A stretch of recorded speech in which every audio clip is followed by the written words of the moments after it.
કોંગ્રેસ કિસાન સેલના પ્રમુખ પાલ આંબલિયાએ ખેડૂતોના પ્રશ્ને પ્રેસ કોન્ફરન્સ યોજી આંદોલન હવે દ્વારકાધીશના ભરોસે હોવાનું જણાવ્યું છે। વીજ લાઇન અને જંત્રીના 4 ગણા ભાવ મુદ્દે કોંગ્રેસ 2023થી સતત લડી રહી છે। સ્થાનિક ચૂંટણીઓ બાદ 14 જિલ્લાના કલેક્ટરોએ ખેડૂતોને નોટિસ આપતા ચાલો ગાંધીનગરનો નારો આપ્યો।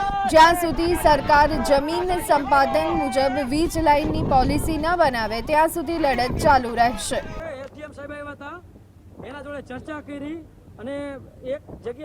આવતી 26 તારીખે વ્રજવાણીથી ચાલુ કરી ભગવાન દ્વારકાધીશના ફરિયાદ કરવા જવી છે।